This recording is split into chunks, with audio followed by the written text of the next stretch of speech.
लोक उजागर राम दूता तिलक बलधामा अंजनी पुत्र पवन सुत नामा महावीर विक्रम बजरंगी कुमित निवार सुमत ते संगी कंचन वरुण विराज सुवेशा कानन कुंडल कुंचित हाथ ब्रजो ध्वजा विराजे कांधे मूंज जनेऊ साजे शंकर सुवन केसरी नंदन तेज प्रताप महाजग विद्यावान गुणी अति चातुर राम चाकरि को आतुर प्रभु चरित सुनिबे को रसिया राम लखन सीता मन सूक्ष्म रूप धरि सिंह दिखावा विकट रूप धरि लंक जरावा भीम रूप धरि असुर सहारे रामचंद्र काज सवारे लाए संजीवन लखन जियाए श्री रघुवीर हर्षि और रघुपति कीनी बहुत बड़ाई तुम मम प्रिय भरत संभाई सहज वदन तुमरो यश अस कई केशवती कंठ लगावे संगादि ब्रह्मादि मुनीसा नारद जम कुबेर बाल कहाँ के कवि गोविंद कई सके कहाँ के तुम उपकार सुने वही की ना राम मिलाए राजपद दीना तुम दो मंत्र विभीषण माना लंकेश्वर वै सब जग योग जैत योजन पर भानु लील्योताई मधुर फल जानू प्रभु मुद्रिका मिली मुकमाई जल्दी लांग गए अजरज नाई रुद्रम काग जर तेजे सुरमानुद्रय तुम रे ते राम दुआरे तुम रखवाले होत ना गया बिन पैसा सब कुछ रहे तुम्हारी शरणा तुम रक्षक काहू को डरना आपन ते समारो तीनों लोक हाफते कांपे भुज विराज निकट नहीं आवे महावीर जब नाम सुनावे नासे रोग हरे सब निरंतर हनुमत वीरा संकट ते हनुमान छुड़ावे मंत्र वचन ध्यान जो सब पर राम तपस्वी राजा किंजे राज सगल तुम साजा और मनोर जो कोई लावे सोई अमित जीवन फल पा चारों युग प्रताप तुम्हारा है प्रसिद्ध सर रोजियारा साधु संग ते तुम रखवा असुर निकंदन राम दुलारे अष्ट सिद्धि नाम निधि के दाता अस्वदीन जानकी मां राम रसायन तुमरे पासा सदा रहो रघुपति के दासा तुमरे भजन राम को भावे जन्म जन्म के दुख अंत काल रघुपति पुर जाई जहाँ जन्म हरि भक्त कहाई और देवता चित्त न धरी सर्व करही कटे मिटे सपीरा जो सुमरे हनुमत बलबीरा जय जय जय हनुमान गोसाई कृपा करो गुरुदेव की नाई शोषत पाठ कर रोई छोटे बंद महाशुर होई जो ये पढ़े हनुमान चालीसा होए सिद्ध साधि तुलसीदास सदा हरि चेरा कीजे नाथ हृदय में डेरा पवन तने संकट हरन मंगल मूर्ति रूप राम लखन सीता सहित हृदय बसो सुरभूप सियावर राम जय जय राम।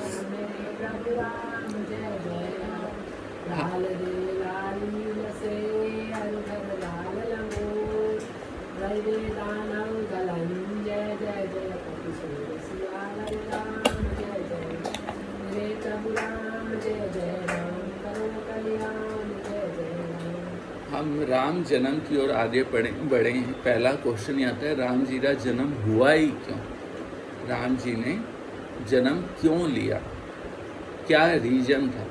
सिर्फ रावण को और कुंभकर्ण को मारने के लिए?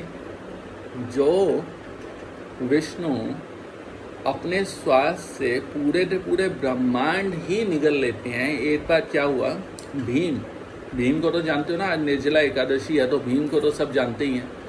तो भीम एक बार पहुंचा द्वारिका, ठीक है, बाहर सिक्योरिटी गार्ड पहरेदार थे, तो उन्होंने बोला कि भीम आया, तुम जाके बोलो, ठीक है। तो क्या जैसे ही द्वार पर अंदर जा रहा था तो अंदर कृष्ण बैठ के भोजन कर रहे थे, ठीक है। तो द्वारपाल अंदर पहुंचा, पीछे पीछे भीम भी आ गया, तो उसको पता है भैया मेरे को परमिशन चाहिए, ठीक है। तो वो भी पीछे पीछे आ गया। तो कृष्ण उस टाइम भोजन खा रहे थे, आम खा रहे होंगे, ठीक है। तो जैसे ही वो द्वारपाल ने आके बोला, द्वारकाधीश जी से एक वो जो भीम है वो आपसे मिलना चाहते हैं, तो कृष्ण ने उसी टाइम बोल दिया उसको अंदर मत आने देना, क्यों मत आने देना, वो बहुत बड़ा पेटू है, वो आ गया तो ये आम था पूरी की पूरी बाल्टी खा जाए, मेरे लिए कुछ नहीं बचेगा, ये कृष्ण ने बोला। लेकिन अभी मैंने बताया थी द्वारपाल आया, पीछे पीछे भीम भी आ जाता, और भीम सुन लिया, और जैसे ही वो लाइन खत्म हुई, कृष्ण ने लाइन पूरी की, भीम खड़ा हो जाए सामने, द्वारपाल को हटा दे, मैं तुम्हें पेटू लगता हूँ। मतलब मैं कितना खाता हूँ, एक बाल्टी, एक पतीला, अच्छा ट्रक भर खा लूँगा। लेकिन तुम जब खाना शुरू करते हो तो तुम खाली आम उम नहीं खाते, तुम पूरे के पूरे ब्रह्मांड ही लपेट लेते हो एक ही बार में। हम सुनते हैं ना, महाविष्णु लेटे हुए, उनकी श्वास से सारे ब्रह्मांड प्रकट होते हैं। जब वो सांस लेते हैं तो सारे ब्रह्मांड वापस, ठीक है, सारी चीज़ें उनमें समेट लेते हैं वो। तो सिर्फ श्वास से उनके सारे के सारे ब्रह्मांड खत्म हो जाते हैं। क्या उनको, रावण को, कुंभकर्ण को, 2 बंदों को मारने के लिए आना पड़ा? वो आए क्यों यहाँ पे? राम जी क्यों आए? ऐसा क्या हुआ? यही सेम क्वेश्चन भागवत में शौनक आदि ऋषि मुनि पूछते हैं सूत गोस्वामी से कि बाकी सब तो सही है, लेकिन कृष्ण खुद क्यों आते हैं यहाँ पे? ठीक है, मतलब आपका ऑफिस है, ठीक है, या आप किसी जॉब में हो, कोई वहाँ पे कंप्यूटर खराब हो जाए या एसी खराब हो जाता है हमारे यहाँ, तो क्या करते हैं हम लोग? एसी का रिपेयर वाली कंपनी को फ़ोन करते हैं और किसी बंदे को भेज देता है कि जा तू जाते सही करा। लेकिन वो मैकेनिक खुद ही आ जाए, जो कंपनी का ओनर है वो खुद ही आ जाए, ऐसा तो नहीं होता। यूजुअली अपना छोटा मोटा बंदा भेज देते हैं, तो जाते देखा। तो रावण कुंभकर्ण को मारना था या कुछ भी ऐसा था, तो खुद क्यों आए? हम नरसिंह अवतार सुनते हैं, प्रहलाद के लिए और हिरण्यकश्यप को मारने के लिए नरसिंह भगवान प्रकट हुए। लेकिन अगर आप याद करो, हम रोज पढ़ते हैं, उसमें क्या पढ़ते हैं? नमस्ते नरसिंहाय प्रहलाद आह्लाद दायिने। वो किस लिए हुए? वो उसको मारने के लिए नहीं हुए हैं, हिरण्यकश्यप को। किस लिए? प्रहलाद आह्लाद, प्रहलाद को आनंद देने के लिए प्रकट हुए हैं। कृष्ण आए तो ये महाभारत का युद्ध होना, कंस को मारना, ये सेकेंडरी काम है। मैं इसका एग्जाम्पल देता हूँ। आप कहीं पे जा रहे थे, ठीक है, आपका कोई पुराना क्या बोलते हैं, फ्लैट था कहीं पे, वहाँ पे आप जा रहे थे, चलो मैं सफाई करे आता हूँ वहाँ की, ठीक है। वहाँ जा रहे थे, सपोज उत्तम नगर जा रहे थे, वहाँ पे देखा यार मेरे ना 2-4 दोस्त भी रहते हैं वहाँ पे, चलो मिले आता हूँ। काम कुछ होता लेकिन ये काम भी चलो करे आता हूँ। तो कृष्ण आए यशोदा मैया के लिए, देवकी के लिए, नंद बाबा के लिए, वसुदेव के लिए, अपने गोप सखाओं के लिए, गोपियों के लिए, उनके लिए आए। लेकिन उसके साथ में महाभारत युद्ध हो जाए, चलो ये भी निपटाई जाता हूँ अपना, ठीक है। तो वो डायलॉग है उनका एक बड़ा अच्छा, यदा यदा ही धर्म से, जब जब धर्म की हानि होती है तब तब मैं प्रकट होता हूँ। नहीं, वो एक कहने के लिए, कुंती माता यही बोलती है कि ऐसा नहीं है कि आप महाभारत के लिए आए हो, नहीं, आप किस लिए आते हो? आप अपने भक्तों को सुख देने के लिए आते हो। अब एक क्वेश्चन आता है, राम जी आए त्रेता युग में, सबको सुख बांट दिया उन्होंने, कृष्ण आए द्वापर में, सबको सुख बांट दिया, हमारा क्या होगा? हमारा कौन सा सुख बांटा हमें? तो यहाँ पे क्या बोलते हैं, गीता में ही आता है 10.9 के अंदर, कृष्ण खुद बता रहे हैं अर्जुन को कि क्या होता है कि जो मेरी लीला है, ये सब चीजें जो मेरे भक्त हैं वो क्या करते हैं, यही गाते रहते हैं, सुनते रहते हैं, इसी के अंदर रमे रहते हैं पूरा टाइम, इसी के अंदर उनको सुख मिल जाता है। तो जो भी रामायण हुई, रामचरितमानस है, राम कथा है, वो सुनते रहने से, कृष्ण की कथा सुनते रहने से, भागवत सुनते रहने से जो कलयुग है वो हमें स्पर्श नहीं कर पाएगा। अभी अभी हम सुन रहे थे इंद्रेश प्रभु का कि महाभारत में लिखा है हर एक की जिंदगी में 5 बार दुख आएगा, मोटा मोटा वाला, मेजर 5 बार आएंगे, 5 बार अग्नि आएगी, ठीक है। लेकिन अगर आप नाम जप में हो, अगर आप कथा में हो, अगर आप ये सब कर रहे हो, तो वो अग्नि तो आएगी लेकिन आप तो तपा नहीं पाएगी, आप तो दुख नहीं दे पाएगी। जो लिखा है ब्रह्मा ने प्रारब्ध में वो तो होना ही है, उसको कोई नहीं टाल सकता। लेकिन वो दुख आया, आप तो स्पर्श हुआ या नहीं। हम सुनते हैं ना, इस्कॉन के भी बहुत सारे हैं जो वृंदावन में रहते हैं। अभी वो माता जी बता रही थी कि भैया उन लोग कैंसर हो गया, लेकिन वो अपने कीर्तन में मस्त है, उनको कोई फर्क नहीं पड़ा। ठीक है भैया, भौतिक है, शरीर का है तो है। अभी कितने सारे महाराज हैं जो आपको पता है, तो शरीर तो दुख तो है, सबको ही है, क्योंकि वो तो लिखा है जो होना है। लेकिन वो शरीर से अपने आप को अलग करके बैठे हैं, वो अपने मन को उसमें लगा के बैठे हैं। ठीक है भैया, अब जो हो रहा हो। और सबसे फेमस जो आचार्य प्रेमानंद जी, वो किडनी फेल सब कुछ है, लेकिन वो अपना मन उसमें लगा चुके हैं, तो कोई टेंशन नहीं है। ठीक है, तो क्यों आए राम जी? इसीलिए आए कि सबको आनंद देने के लिए, पहली चीज। और उसमें भी क्यों आए? हमारे जैसे मनुष्य तो अपना आचरण सिखाने के लिए, मर्यादा सिखाने के लिए क्यों आए? इसलिए आए। राम जी ने पिता के प्रति भी मर्यादा बताई, प्रजा के प्रति भी बताई, राज धर्म भी बताया उन्होंने, पति धर्म भी बताया उन्होंने, पुत्र धर्म भी बताया उन्होंने। जो वनवास के लिए गए हैं तो वो पिता की आज्ञा को भी उन्होंने बताया कि कैसे कैसे होना चाहिए। तो ये सब उन्होंने मर्यादा सिखाई, इसलिए आए वो यहाँ पे। एक बड़ा अच्छा आता है, आपने नई गाड़ी ली, ठीक है, उसमें सब अच्छा है, एकदम बहुत सुंदर सुंदर, बहुत हाई एंड, कौन सी होती है, BMW ऑडी टाइप ले ली, लेकिन उसमें अगर ब्रेक ही नहीं है तो वो गाड़ी कोई पसंद नहीं करेगा। इसी तरीके से हमें शरीर मिला तो एक वो डायलॉग, एक वो आती है ना लाइन, आहार निद्रा भय मैथुनम च सामान्य एत पशु भी नराना। खाना, सोना, बच्चे पैदा करना और डर लगना, डर पे अपनी सुरक्षा करना, ये जो चीज़ें हैं ये पशु में और हमारे में सेम है। चींटी की बात करें हम, आप उसको छेड़ो भागती है बचने के लिए, खाती भी है, वो सबसे ज़्यादा वही खाती है हमारे घर पे। ठीक है, तो खाना, सोना, कुत्ता है वो भी सोता है। ठीक है, बच्चे पैदा करना कुत्तों के भी होते हैं, हाथी का भी, शेर का भी, सबके होते हैं। तो ये चार चीज़ें सब में सेम है। हमारे में क्या चीज़ अलग है? धर्मो ही एको अधिको विशेषो। एक धर्म है जो हमारे में अलग है। अगर आप कुत्ते को ला के बिठा दो राम कथा में, बैठ पाएगा? पहली बात तो बैठ ही नहीं पाएगा। चलो आपका पालतू है, आपने बिठा दिया, बैठ भी गया, वो क्या वो समझ पाएगा? चलो कोई पढ़ा लिखा हुआ थोड़ा समझ भी गया, क्या वो पालन कर पाएगा, आचरण कर पाएगा? नहीं ना। ये सबके साथ है, सारे पशु जो हैं कोई भी आचरण नहीं कर पाएगा। मनुष्य आचरण कर सकता है, मनुष्य समझ सकता है। अच्छा, एक ना बड़ा अच्छा आता है, वाल्मीकि जी ने रामायण लिखी है, लेकिन वही वाल्मीकि कलयुग के अंदर तुलसीदास से रूप में आए और उन्होंने रामायण तो संस्कृत में लिखी जो हमारे पल्ले नहीं पड़ेगी। उन्होंने ही वही सेम चीज रामचरितमानस के रूप में लिखी जो आम भाषा में है, जो हम लोग समझ सकते हैं। अच्छा, ये बहुत मोटा डिफरेंस है। कृष्ण जो है वो लीला है और राम जो है वो चरित्र है। कृष्ण जो आए वो पूर्ण पुरुषोत्तम भगवान के रूप में आए, उन्होंने लीला की है। वो चीज़ें हम पालन, वो चीज़ें हम फॉलो नहीं कर सकते, हम अनुसरण नहीं कर सकते हम उनका, कि कृष्ण ने गोवर्धन उठाया, उठाओ तुम भी। ठीक है, तो वो चीज़ें नहीं हो सकती, लेकिन कृष्ण ने जो बोला वो चीज़ हम समझ सकते हैं। कृष्ण ने अर्जुन को गीता समझाई, भागवत सुनाया, उद्धव गीता है, तो ये सब चीज़ें हम समझ सकते हैं। लेकिन राम जी के बारे में, रामचरित्र, राम जी ने अपने आचरण से सिखाया, तो वो चीज़ें हम अपने ऊपर अप्लाई कर सकते हैं, वो चीज़ें फॉलो कर सकते हैं। अच्छा, रामायण शुरू कहाँ से होती है? रामचरितमानस।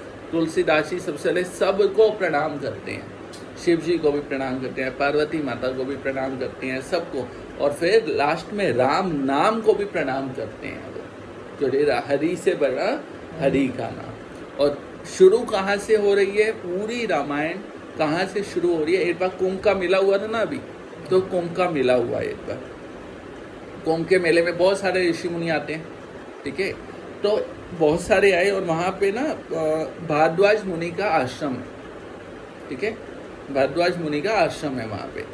भारद्वाज मुनि वहाँ पे बैठे हैं और सब अब जाने लगे हैं। कुंभ का मेला खत्म हुआ, सब जाने लगे हैं। तो भारद्वाज मुनि के गुरु हैं याज्ञवल्क्य, वो जाने लगे तो भारद्वाज मुनि उनको पकड़ लिए, उनके चरण पकड़ लिए।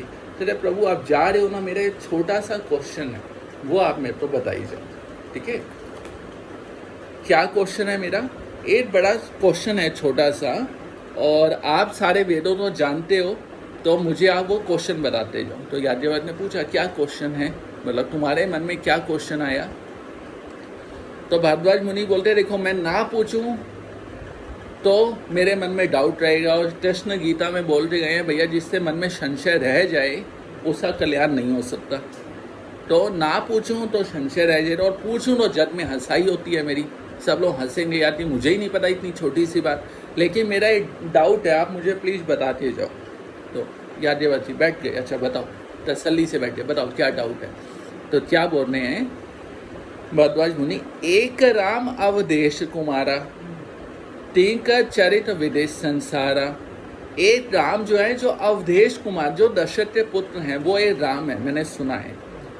तिही का चरित्र विदेश संसारा, जिनका जो चरित्र है पूरे संसार में फैला हुआ है, सबको पता है कि वो राम है। लेकिन नारी विरहु दुख लगे अपारा, लेकिन उनको नारी के विरह में बहुत दुख हो गया। भयु रोष रण रावण मारा, और उनको इतना गुस्सा चढ़ा थी वो रावण को मारे आए। एक वो है, ठीक है। दूसरा एक और है, प्रभु सोई राम की अपर कोई, जाही जपत त्रिपुरारी। एक राम वो है जिनके जो शिव जी हैं वो निरंतर उनका नाम जपते रहते हैं। एक राम वो वाले हैं।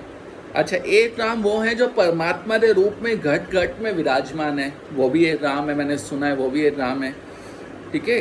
घट घट पे विराजमान है। एक है जो परमात्मा के रूप में हमारे दिल में बैठे हैं। तो मेरा बस एक छोटा सा क्वेश्चन है कि ये सारे राम एक ही हैं, ये सारे अलग राम हैं? मैं कौन से राम की पूजा करूं? ये सारे राम एक ही हैं, ये सारे अलग हैं? तो याज्ञवल्क्य बोलते हैं, मैं समझ गया तुम्हारी बात, तुम सब कुछ जानते हो। ये वही भारद्वाज हैं जिससे अभी जब राम जी को वनवास मिला, भारद्वाज मुनि के आश्रम में होते हुए गए, वहाँ पे रुके हैं एक दिन, फिर भी वो ये क्वेश्चन पूछ रहे हैं। तो याज्ञवल्क्य क्या बोलते हैं, मुझे पता है कि तुम सब जानते हो, लेकिन तुम जान के ऐसा पूछ रहे हो जिससे सबका कल्याण हो जाए। सेम चीज शौनक आदि ऋषि मुनि जब पूछते हैं तो वो भी यही बोले कि तुम्हारे क्वेश्चन जो है उससे सबका भला होगा। परीक्षित ने क्वेश्चन पूछा, नहीं मरने वाले व्यक्ति को क्या करना चाहिए? तो सुखदेव गोस्वामी यही बोले, तुम्हारे क्वेश्चन से मैं खुश हुआ। क्यों हुआ? क्योंकि तुम्हारे क्वेश्चन में तुम्हारा नहीं सबका भला होगा। तो इसी तरीके से हमारे जो क्वेश्चन हो वो भी ऐसे होने चाहिए जिससे सबका भला हो, खाली अपना पर्सनल भला ना हो। तो याज्ञवल्क्य अब रामचरितमानस रामायण शुरू करते हैं, ठीक है। एक बार त्रेता युग माही, शंभु चले कुंभज ऋषि पाही, संग सती जग जननी भवानी, पूज्य ऋषि अखिलेश्वर जानी। ये तो सबको पता है कहानी, ठीक है। नहीं पता? ओके। एक बार त्रेता युग माही, त्रेता युग का टाइम चल रहा था एक बार। उस टाइम पे शंभु चले कुंभज ऋषि पाई, जो शंभु हैं वो कुंभज ऋषि के पास में जा रहे हैं। क्या करने जा रहे हैं? दो संत मिलते हैं तो बैठ के हरी चर्चा होती है। साथ में कौन जा रहा है? संग सती जग जननी भवानी, साथ में सती माता जा रही है। जब वहाँ पहुँचे, पूज्य ऋषि अखिलेश्वर जानी, वहाँ जाके क्या हुआ, जो ऋषि थे कुंभज ऋषि, उन्होंने शिव जी का सम्मान किया, उनके चरण धोए, उनको बिठाया। तो सती माता ने मन में थोड़ा ऐसे डाउट सा हो गया, यार हम कथा सुनने आए हैं लेकिन यही साधु मेरे पति की पूजा कर रहा है। तो उनके मन में थोड़ी श्रद्धा कम हो गई साधु के प्रति। अब क्या बोलते हैं कि जब आप कहीं भी जाओ कथा सुनने के लिए तो आप में 3 चीज़ों में श्रद्धा होनी चाहिए, तब तो कथा समझ आएगी, नहीं तो ऊपर से निकल जाएगी, उल्टा अपराध होगा। क्या होनी चाहिए 3 श्रद्धा? पहली, जो ग्रंथ आप सुनने जा रहे हो उसमें श्रद्धा होनी चाहिए। अगर आपकी रामचरितमानस रामायण में श्रद्धा नहीं है तो सुनने का कोई फ़ायदा नहीं है। अगर आपकी भागवत में श्रद्धा नहीं है तो भागवत सुनने का कोई फ़ायदा नहीं है। पहली, उस ग्रंथ में श्रद्धा हो। दूसरा, जो वक्ता है, जो सुना रहा है, उसमें श्रद्धा होनी चाहिए। अगर वक्ता में नहीं है, वो सुना बहुत अच्छा रहा है लेकिन आपको वक्ता में श्रद्धा नहीं है तो कोई फल नहीं मिलेगा। तीसरा, जिसकी कथा हो रही है राम की, कृष्ण की, विष्णु जी, नारायण की, उसमें श्रद्धा होनी चाहिए।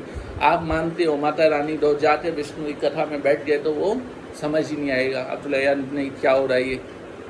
आगे सुनते हैं। राम कथा मुनि बज बखानी, जो राम कथा थी जो मुनि थे उन्होंने बहुत अच्छी सुनाई, ठीक है। सुनी महेश परम सुख मानी, जो शिव जी ने उन्हें बड़ा ही आनंद आया। लेकिन साथ में सती माता बैठी थी, उन्होंने कोनी मारी, पतिदेव घर पे चलना है, चुनू मुनू वेट कर रहे हैं, गणेश खाती है वेट कर रहे होंगे तो घर चलते हैं, बहुत टाइम हो गया बैठे बैठे। तो फिर शिव जी क्या करते हैं, मुनि संग विदा मांगी त्रिपुरारी, चले भवन संग दश कुमारी। तो वो वापस जा रहे हैं, लेकिन तुलसीदास जी नाम चेंज कर रहे हैं। जब वो आए थे तो क्या लिखा था, संग सती जग जननी भवानी, और अभी वो क्या लिख रहे हैं कि वापस जा रहे हैं संग दक्ष कुमारी। तुलसीदास जी ने नाम ही चेंज कर दिया उनका। चलो वापस जाने लगे। इतने में क्या हुआ कि त्रेता युग तो चल ही रहा था और राम जी यही लीला चल रही थी। कौन सी लीला थी, सीता माता तो रावण ले गया है किडनैप करके, और यहाँ पे राम जी ढूंढ रहे हैं सीता माता। तो सीता माता के वियोग में व्याकुल हैं और वो ढूंढ रहे हैं, एक एक पेड़ से पूछ रहे हैं। अच्छा, ये अपने तो ऐसे मजाक लगता है यार, पेड़ से पूछ रहे। यही हाल प्रेम में गोपियों का भी हुआ। जब कृष्ण गायब हुए तो गोपियां एक एक पेड़ से पूछ रही हैं, एक एक पक्षी से पूछ रही हैं, अरे भाई कहाँ है श्याम सुंदर। वही हाल है यहाँ पे, राम जी एक एक पेड़ से, एक एक हिरन से, एक एक पक्षी से पूछ रहे हैं कि कहाँ है सीता मैया, किसी ने देखा तो मुझे बताओ। तो ये लीला चल रही है, ठीक है। इतने में शिव जी पार्वती जा रहे हैं। शिव जी वहीं पे उतरे, नंदी से पे आए होंगे शायद, तो नंदी से उतरे और वहीं पे दूर से प्रणाम किया उन्होंने, ठीक है। क्योंकि वो राम कथा सुन के आए, लेकिन सती माता तो सो गई थी वहाँ पे, क्योंकि उनकी श्रद्धा नहीं थी, उनको नींद आ गई। तो अब क्या हुआ, सामने राम जी, ये लीला चल रही है, शिव जी ने दूर से प्रणाम किया। सती माता, तुम तो कहीं भी अपनी गाड़ी रोक देते हो, यहाँ क्यों प्रणाम करो, यहाँ पे कोई दिख रहा है तुमको? तो शिव जी बोले, सामने प्रभु राम हैं जो लीला कर रहे हैं, मैं उनको प्रणाम कर रहा हूँ। सती माता बोली, ये राम है, ये तो रो रहा है। यही डाउट जो है एक बार गरुड़ को भी हो गया था, और यही डाउट उसको भी हो चुका, जयंत को भी हुआ। तो राम जी की लीला देख के बहुत सारे लोगों को डाउट हुआ। ऐसे ही कृष्ण की लीला जो हुई, वहाँ पे ब्रह्मा जी को डाउट हो गया। तो कोई बड़ी बात नहीं, हमारा एक माथा था, हमें डाउट हो जाए। कृष्ण लीला में क्या हुआ, मधुमंगल एक बार घर पे बोला, मैया सब ना कृष्ण के लिए कुछ ना कुछ खाना ले जाते हो, सब मिल बांट के खाते हैं, मैं कुछ लेके नहीं जाता हूँ, तो मेरे को भी कुछ बना के दो। तो उसी मैया ने बोला, देख बेटा इतना कुछ तो नहीं है, एक काम करते हो, मैं छाछ बना दूंगी तेरे को, ठीक है भाई। छाछ ले गया। अब रात की बनी हुई छाछ सुबह लेके गया वो, और सुबह उसने सोचा एक काम करता हूँ, मैं ना पहले पी के देख लेता हूँ, खट्टा तो नहीं है, जो मैं कृष्ण को देने लगा हूँ। तो उसने पी के देखा, अब छाछ है वो ऑलरेडी खट्टी होती है, और खट्टी हो गई, और कृष्ण तो नहीं दूंगा मैं। तो उसने क्या किया, पूरा का पूरा पीता रहा, और कृष्ण ने नजर पड़ी कि यार ये छुपा दे पी रहा है। और कृष्ण ने उससे पूछा कि भाई तू अकेले अकेले पी रहा है, मैं तो नहीं देगा। अब उसको लगा यार कृष्ण तो ले लेगा, और ये बड़ी खट्टी है, इसको मजा नहीं आएगा, अच्छी बात नहीं है। उन्हें क्या किया, पूरा मुँह में भर दिया, पूरा मुंह फुला के पूरा का पूरा फटाफट से पूरी मुंह में भरते बैठ गया। और कृष्ण ने बोला, मैं तो नहीं, थोड़ी होते, तो ऐसे कर रहा था वो बार बार कि मैं तो नहीं दे रहा। अब कृष्ण क्या किया, उससे पास में आए, और पास में आए वो ऐसे दोनों साइड से मुक्का मारा, और पूरी छाछबाज, जो छोटा बच्चा वो मुंह में पूरी भरते बैठा है, ठीक है, पूरी बाहर, वो बाहर, और कृष्ण ने वही बाहर आते हुए पी ली। ये जो सीन हुआ, इतने में ब्रह्मा जी आए हुए थे देखने के लिए, थी भैया ये कृष्ण वही भगवान है, मैं भी लीला देख के आऊँ। लेकिन ये लीला देखी थी भैया, ये मुंह से निकली हुई पी रहा है, तो ब्रह्मा रथ से चटा गया। ब्रह्मा के कितने माथे, 4। ब्रह्मा कहाँ से निकले, विष्णु के डायरेक्ट नाभि कमल से, मतलब भगवान से डायरेक्ट संबंध है उनका। ऊपर के माथे हैं 4, ऊपर के वेद सारे पढ़े हुए हैं उन्होंने, ठीक है, और ऊपर से माला भी करते हैं वो, उससे बाद भी घूम जाते हैं। तो हमारे ऐसे लोग, और वो भी कलयुग में होते हुए, वो भी भगवान से सीधा वो संबंध नहीं है नाभि वाला, उससे बाद हम घूम जाएं तो बड़ी बात नहीं है, ठीक है। तो ब्रह्मा का सीधा संबंध, 4 माथे, वेद पढ़े हुए, माला करते हुए वो घूम जाते हैं, तो हम घूम जाए तो वो बड़ी बात नहीं है। चलो हम वापिस आते हैं अभी। तो ये देख के वो भी घूम गए थे, ऐसे ही सती माता भी घूम गई यहाँ पे। तेरे ये भगवान नहीं हो सकते, ये तो अब वो भी आएंगी, आज रामायण में ही आते हैं वो दोनों कहानियाँ। तो सती माता तो यहाँ पे डाउट हो गया कि ये भगवान नहीं हो सकते, जो अपनी पत्नी के वियोग में रो रहे हैं, ये भगवान नहीं हो सकते। तो शिव जी ने बोला ये भगवान ही है, तुम भी प्रणाम करो। सती माता बोली नहीं, मैं जाते परीक्षा लूँ। शिव जी ने बहुत समझाया, ये परीक्षा नहीं लेते, भगवान हमारी परीक्षा लेते हैं, हम भगवान की परीक्षा नहीं लेते। सती माता बोली आप बैठो इधर ही, मैं परीक्षा लेके आती हूँ, ठीक है, बस 2 मिनट में आई, मैं जाती हूँ, अभी आती हूँ, 2 मिनट के अंदर। सती माता चली है, शिव जी ने बहुत समझाया लेकिन नहीं मानी, तो शिव जी लास्ट में बैठ गए। क्या लाइन बोली शिव जी ने, वो बहुत इंटरेस्टिंग है और लिखने लायक है अपनी डायरी में। होई सोई जो राम रची राखा, का करी तरक बढ़ा वही शाखा। क्यों अपना माथा लगा रहा है, कोई फायदा नहीं है। राम जी ने जो लिखा हुआ है वही होने वाला है। तो शिव जी बैठे वहीं पेड़ के नीचे बैठ गए, वो तो राम राम का नाम लेते हुए। अभी भरद्वाज मुनि ने बोला ना कि वही त्रिपुरारी पूरा टाइम राम राम लेते रहते हैं, वही राम है। तो शिव जी बैठे हैं वही राम का ध्यान करते हुए, राम का नाम लेते हुए। सती माता चली है और सती माता जैसे ही गई और उन्होंने अपना रूप सीता का ले लिया, और सीता का रूप लेके कहाँ आई, जहाँ पे राम लक्ष्मण दोनों ढूंढ रहे थे वहीं पे सामने आके खड़ी हो गई। जैसे ही सामने आके खड़ी हुई तो लक्ष्मण जी तो पहले तो लगा कि आज सीता माता आ गई, ठीक है। तो लक्ष्मण जी बोलने लगे अपने भैया तो भैया ने और राम जी ने लक्ष्मण जी को रोका और सती माता को प्रणाम किया। अब प्रणाम क्यों किया, पहली चीज तो ये थी वो सती माता है वो तो पहचान गए, और दूसरा उन्होंने जैसे हालांकि वो सीता के रूप में, राम जी क्या बोले, सीता हे माते आज आप अकेली इस वन में क्या कर रही हैं, शंभू जी कहाँ हैं, शिव जी कहाँ हैं। अब जैसे ही ये बोला तो सती माता तो इतना बुरा लगा, क्योंकि उस जमाने में ऐसा होता था पति के साथ ही जाती थी पत्नी या बच्चे के साथ में, या अकेले नहीं जाती थी वन में। तो उनको लगा कि यार बस अभी धरती फटे और मैं समा जाऊँ। तो सती माता भागी वहाँ से, लेकिन अब उनके साथ क्या हो रहा है, सती माता के साथ वो जहाँ देख रही हैं वहाँ उनको राम दिखाई दे रहे हैं। इधर देखें तो राम, इधर राम, इधर राम, इधर राम। तो एक जगह पे बैठ गई वो आराम से कि भैया नहीं हो सकता। अच्छा अब वापस चलते हैं हम। राम जी ने प्रणाम किया, एक तो सती माता है, दूसरा प्रणाम इसलिए किया उन्होंने, वो याद कर रहे हैं हे माया तूने सती को भी नहीं छोड़ा। तो वो माया अगर हमें पकड़ ले तो कोई बड़ी बात नहीं है, जो सती को नहीं छोड़ी वो हमें पकड़ ले तो कोई बड़ी बात नहीं। अच्छा लक्ष्मण जी ने, भैया आपको कैसे पहचाना है ये सीता माता नहीं। तो राम जी बोलते हैं अगर सीता होती तो हमारे से पीछे चलती, वो सामने नहीं आती। जब वो चलते थे वन में तो राम जी चलते थे, पीछे सीता माता चलती, सामने आगे नहीं चली है वो कभी, हमेशा पीछे। तो रांका बांका की भी कहानी आती है ना, जिसमें रांका आगे आगे, बांका 6 कदम 10 कदम पीछे चल रही है। तो यही मर्यादा थी पुरुष आगे चलता रहा, इससे पीछे चल रही है।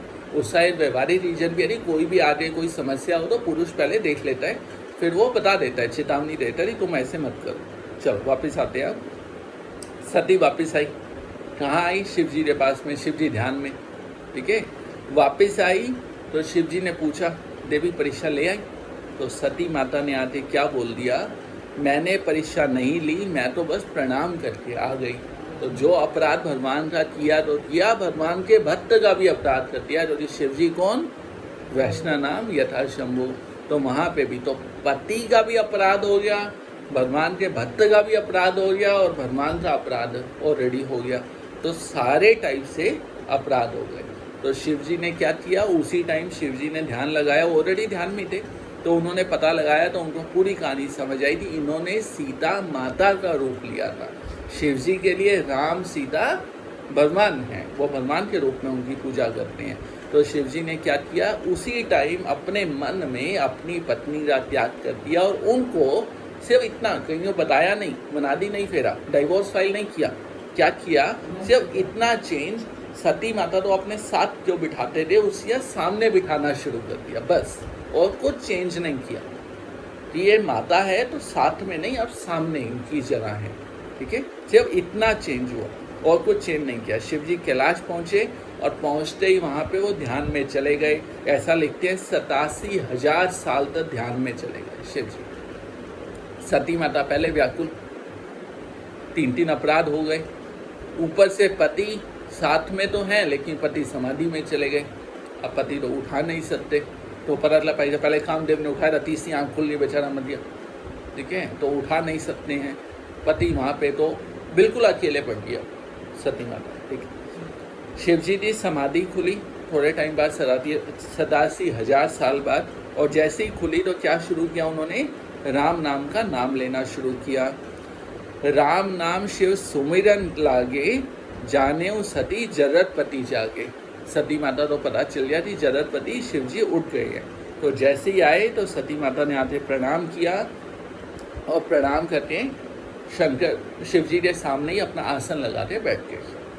ठीक है, और शिव जी ने क्या किया, अब क्या बात किया उनसे, शिव जी ने उनको राम कथा सुनानी शुरू की वापस से। भैया पहले अश्रद्धा हो चुकी इनको, अब दोबारा सुनाता हूँ कि आप श्रद्धा हो जाए इनको। इसी बीच में एक चीज़ और भी हुई थी। एक बार दक्ष प्रजापति का यज्ञ हुआ था। ठीक है, यज्ञ नहीं हुआ था, उनकी कोई मीटिंग थी। ब्रह्मा जी ने दक्ष को राजा बना दिया था, प्रजापतियों का राजा। तो जैसे ही राजा बनाए तो दक्ष ने मीटिंग बुलाई, सब आए उसमें, ब्रह्मा जी भी आए, सब आए, विष्णु नहीं आए थे, सब आए उसमें। सब आए तो जो जिसका मीटिंग होता है, जो बंदा होता है वो लास्ट में एंट्री करता है। तो दक्ष प्रजापति लास्ट में एंट्री कर रहे थे। तो जैसे ही एंट्री किए सब खड़े हुए अपने अपनी सीट पे। ब्रह्मा जी उनके पिता है तो उनको खड़े होने की जरूरत नहीं, क्योंकि उनका बेटा आ रहा है। शिव जी अब ऐसा बोलते हैं कि भैया वो मंगल आरती मंगाई, उन्हें नींद आदि होगी, जबकि आदि वो भी नहीं हुए खड़े। तो जैसे ही वो खड़े नहीं हुए, दक्ष ने एंट्री किया, बाकी सब खड़े हुए, लेकिन देखा शिव जी खड़े नहीं हुए। तो उन्होंने माइक हाथ में लिया दक्ष ने, और शिव जी तो अब शब्द बोलने शुरू किए। क्या क्या अब शब्द, कैसा है ये, नहाता नहीं है, कोई तमीज़ नहीं है, कोई अक्ल नहीं है, कोई अपना घर बार नहीं बनाता है, पेट के नीचे रहता है, शमशान में रहता, बड़े सारे अब शब्द बोले। शिव जी तो कुछ नहीं, वो आराम से अपने राम नाम में मस्त रहते हैं, उनको कोई टेंशन नहीं हुआ। लेकिन नंदी जो था उसने शाप दे दिया सबको कि जितने भी दक्ष अनुयायी हैं वो सब के सब नास्तिक हो जाएं। ठीक है, अब दक्ष के साथ में जो बाकी और जरे हमारा ना लेना ना देना, या दक्ष बोल रहा है तुम हमारे नाम पे बिल काहे फाड़ते हो। तो वहाँ पे भृगु मुनि बैठे थे, बाकी बैठे थे, उन्होंने शिव गणों को शाप देना शुरू कर दिया। तो आपस में शापाशापी होनी शुरू, आजकल होता है व्हाट्सएप पे स्टेटस डालते हैं, उस टाइम पे शापाशापी होती थी। तो वो शुरू हुई। तो शिव जी उठे वहाँ से, चुपचाप पतली गली से निकल के चले गए और वहाँ पे पहुँचे, वो अपनी रामकथा शुरू की। राम कथा शुरू की, सती माता बैठी है नीचे, कथा सुन रही है। लेकिन इतने में पता चला ऊपर से प्लेन निकला, जैसे अपने यहाँ पे निकलता है, बच्चे देखते हैं ना प्लेन जा रहा है, तो देखा ऊपर से प्लेन निकला। फिर थोड़ी देर बाद, 2 मिनट बाद दूसरा प्लेन निकला। प्लेन जाएगा आवाज़ तो आएगी। ठीक है, तो 2 प्लेन निकले, 3 प्लेन, 4 प्लेन। देखा भाई साहब आज तो प्लेन ही प्लेन जा रहे हैं कैलाश से ऊपर से। तो सती माता ने ये सारे देवता तो रोक लिया, ये कहाँ जा रहे, क्या हुआ। अब देवता भी चुपचाप नहीं, वो कोई बात तो ऊपर थोड़ा मिर्च मसाला नमकीन बना। आपको नहीं पता, सच्ची में नहीं पता आपको। यार मुझे लगा आपको पता होगा, आप भी तैयार हो रहे होगे, आप नहीं जा रहे हो, क्या हुआ।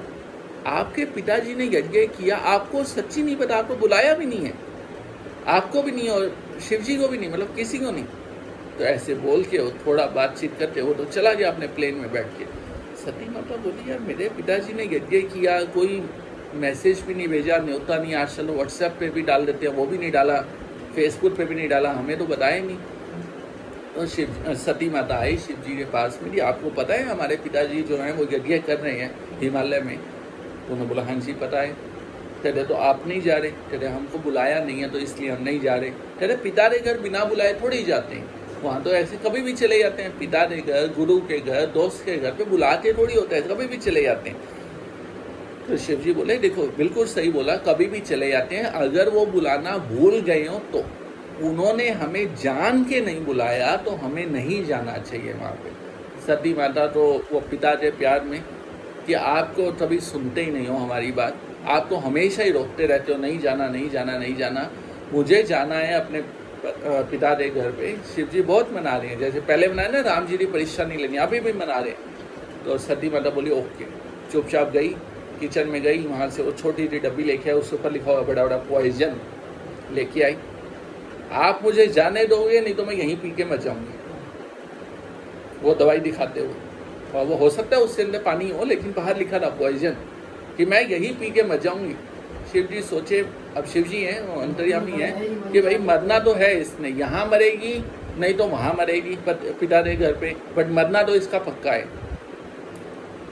तो शिव जी बोले अरे ये यहाँ मरेगी, इसका बाप वैसे खाया बैठा है, ऊपर देखो केस कर देगा, फिर वो कोर्ट के चक्कर काटने पड़ेंगे, अपना वजन बंद हो जाए। देवी आप एक काम करो, जाओ। ठीक है, तो आप नहीं चल रहे हो, देखो मैं अटैची पैक कर रही हूँ, बोलो आप आते हो तो आपने 2 कपड़े जो रखने होते हैं 2 डाल देती हूँ बीच में, नहीं नहीं आप जाओ देवी। ठीक है, तो सती माता तैयार हुई है, झोला बैग अटैची जो भी तैयार किया है उन्होंने, तो जाने लगी हैं अपने पति से विदा मानने आई हैं कि मैं जा रही हूँ। तो शिव जी ने नंदी को बोला छोड़िया भाई इसको, नहीं तो ऐसा पति बोले एक तो अकेले भेजा, ऊपर एक गाड़ी भी नहीं दे सकता, अपना पेट्रोल भी बचाता है, तू छोड़िया। तो नंदी भी जा रहा है छोड़ने के लिए, सती माता तो छोड़ने के लिए गई। सती माता वहाँ गई है, लेकिन वहाँ पे उनके पिता बाकी लोग कोई देख के खुश नहीं हुआ। ऐसा होता है जब हम जाते हैं सामने वाले चेहरा देख के पता चल जाता है इनको खुशी हुई है, इनको लगता है आफत आ गई, तो कोई खुश नहीं हुआ। तो सती माता पलट के अपनी माता को, उनकी माता का क्या नाम है, सती की माता का प्रसूति, ठीक है, तो अपनी माता को पलट के कोने में ले गई, माता तू मेरे को सच्ची अच्छी बता क्या हुआ। तो उसी माता ने पूरी बात बताई थी, देख ऐसा हुआ था एक बार तेरे पिता ने मीटिंग किया था, उसमें शिवजी आए थे, वो खड़े नहीं हुए, तो तेरे पिता को बड़ा बुरा लग गया, दिल पे लग गई उनके, तो इसलिए उन्होंने यज्ञ किया है। और यज्ञ का पूरे का काम ही इतना है कि सिर्फ और सिर्फ शिवजी का अपमान करना, और यज्ञ का कोई पर्पस नहीं है, इसलिए उन्होंने सबको बुलाया है लेकिन शिवजी को नहीं बुलाया उन्होंने। तो सती माता को पता चला कि ये कहानी है, तो सती माता ने क्या किया, वहीं पे वो माइक, वायरलेस माइक होगा शायद, निकाल लिया और सबसे ऊंचे स्टेज पे चढ़ के, वो होता है ना ये देखो एम्फी थिएटर टाइप, वहाँ सीढ़ियाँ बनी होती हैं, सबसे ऊंचे स्टेज पे चढ़ गई माइक लेके, और क्या बोल रही हैं, सुनहु सबास सकल मुनिंदा, जितने भी लोग हैं सब सुनो, कही सुनी जिन शंकर निंदा, जिसने भी शंकर की निंदा की है, 100 फल तुरंत लबो सब काहूँ, भली भांति पछतावे पिताऊँ, वो सबके सबको अभी फल मिलेगा, और जो मेरे पिता हैं वो बहुत बुरी तरह पछताएंगे। तो सती माता वहाँ पे समझाती भी हैं सबको कि तुम्हें लगता है कि शिव जी भूत प्रेतों के साथ में रहते हैं, लेकिन कभी ये सोचा मनुष्यों के उद्धार के लिए तो साधु संत हैं, लेकिन भूत प्रेतों का उद्धार कैसे होगा, तो शिव जी इसलिए वहाँ पे रहते हैं। अच्छा तुम्हें लगता है कि भैया वो घर नहीं बनाते, पेड़ के नीचे रहते हैं, जो सोने की लंका दान में दे सकते हैं, क्या वो अपने लिए घर नहीं बना सकते, लेकिन वो वैराग्य में रहते हैं। तुम्हें लगता है कि वो शमशान की राख लगाते हैं, अरे तुम जितना भी पाउडर लगा लो, कौन सा आता है, डर्मिकोल, नाइसिल, देखना, हाँ डर्मिकोल, नाइसिल, कोई भी महंगे से महंगा पाउडर लगा लो, लास्ट में ये शरीर राख में ही जाने वाला है। तो ये सब चीज़ें समझाते हैं, और फिर सती माता बोलती है ये शरीर जो मेरा शरीर है ये मेरे इसी पिता से उत्पन्न हुआ है, ये शरीर इसी पिता से उत्पन्न हुआ है, इसलिए मुझे अब इस शरीर से भी घृणा हो रही है, इसलिए मुझे शरीर से भी घृणा हो रही है, ये शरीर भी रखने लायक नहीं है। इसलिए सती माता ने क्या किया, योगा अग्नि जलाई और उसके अंदर अपने शरीर को भस्म कर दिया, योगा अग्नि जलाई और उसके अंदर अपने शरीर को भस्म कर दिया, और भस्म करके क्या बोला, सती मरत हरि सन वर मांगा, सती ने मरते हुए हरि से यह वरदान मांगा, जन्म जन्म शिव पद अनुरागा, जन्म जन्म में मुझे शिव जी के चरणों का ही अनुराग रहे, ते ही कारण हिमगिरी रह जाई, इसी कारण से अगला जन्म उनका हिमगिरी, हिमालय की कन्या के रूप में हुआ, जन्मी पार्वती तनु पाई, और वो पार्वती के रूप में जन्म हुआ। क्यों हुआ, क्योंकि उन्होंने मरते हुए क्या वरदान मांगा था कि मैं तो हर जन्म में शिव जी के चरणों का ही अनुराग मिले।